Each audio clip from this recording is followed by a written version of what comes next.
반갑습니다. 한 주간 매일 말씀으로 시작하면 좋겠습니다.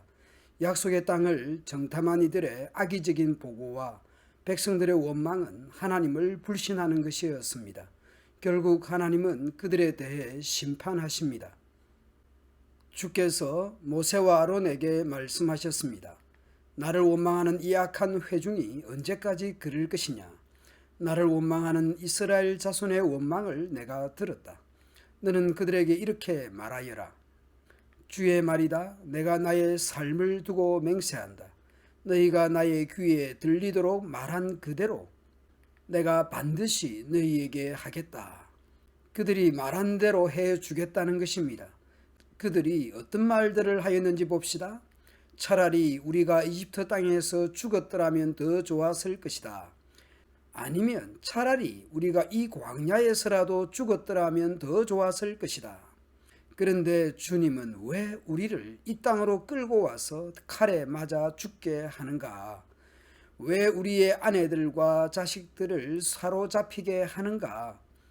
오늘 본문으로 돌아와서 하나님의 심판의 내용이 무엇입니까? 너희 가운데 20살이 넘은 사람으로서 나를 원망한 사람들은 이 광야에서 시체가 되어 뒹굴게 될 것이다. 나는 너희에게 땅을 주어 살게 하겠다고 손을 들어 맹세하였다. 그러나 이제 너희는 그 땅으로 들어가지 못할 것이다. 다만 여분네의 아들 갈렙과 눈의 아들 여호수아만이 들어갈 것이다. 너희가 사로잡혀 갈 것이라고 걱정한 너희의 어린 것들은 내가 이끌고 너희가 거절한 그 땅으로 들어가겠다. 그 땅이 그들의 고향이 될 것이다.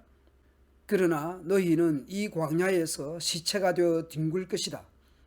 너희 자식들은 40년 동안 광야에서 양을 치면서 너희의 시체가 썩어 없어질 때까지 너희가 저지른 죄를 대신 짊어질 것이다. 정탐한 40일을 날수대로 하루를 1년으로 계산하여 40년 동안 너희의 죄의 짐을 져야 한다. 그제서야 너희는 내가 너희를 싫어하면 너희가 어떻게 되는지를 알게 될 것이다. 나 주가 말한다. 한데 어울려 나를 거역한 이 약한 회중에게 내가 말한 대로 반드시 하고야 말겠다. 그들은 이 광야에서 종말을 맞이할 것이다. 그들은 여기서 죽는다. 그 정탐꾼들이 단순한 보고만 한 것이 아니라 회중을 선동하여 모세를 원망하게 했던 것입니다.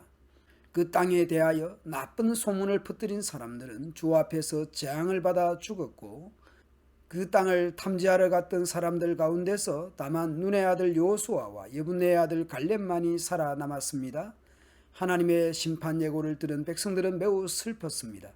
다음날 그들은 일찍 일어나 산 꼭대기로 올라가면서 외쳤습니다. 주께서 말씀하신 그곳으로 올라가자. 우리가 잘못했다. 순종도 때가 있는 것이죠. 순종해야 할 때는 안 하고 끝까지 불순종합니다. 잘못했다고 하면서도 말씀을 듣지 않습니다. 그러나 모세가 말렸습니다. 어쩌자고 주께서 하신 말씀을 거역하려느냐. 이 일은 결코 성공하지 못한다. 올라가지 말아라. 주께서 너희 가운데 계시지 않는다. 너희는 적에게 패한다. 패할 것이라고 경고합니다. 아말렉 사람과 가나안 사람이 거기에서 너희를 기다리고 있다고 경고합니다. 너희는 칼을 맞고 쓰러진다.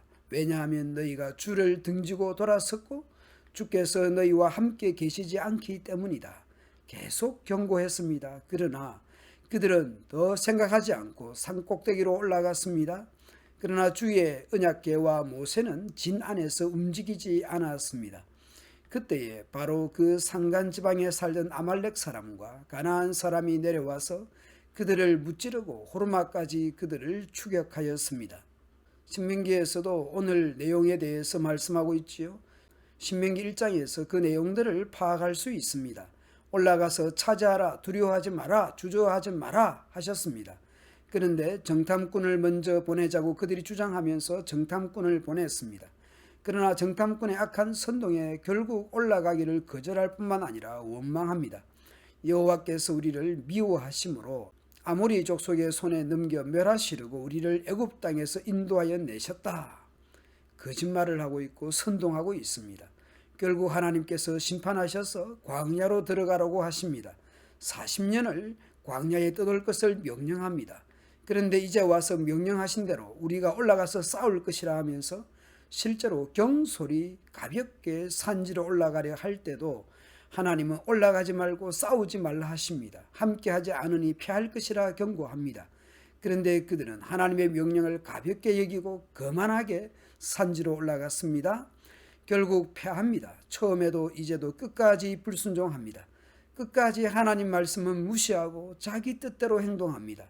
신앙에서 실패하니 전쟁에서도 실패합니다. 훗날 사울왕에게 하셨던 하나님 말씀을 떠올려 봅니다. 순종이 제사보다 낫고 듣는 것이 순양의 기름보다 나으니 오늘 나는 하나님 말씀을 무겁게 받아들이고 하나님 말씀에 겸손하게 반응하고 있는지 돌아보게 됩니다. 순종이 제사보다 낫고 듣는 것이 순양의 기름보다 낫습니다. 하나님 뜻에 순종하는 오늘 하루 되도록 합시다. 감사합니다.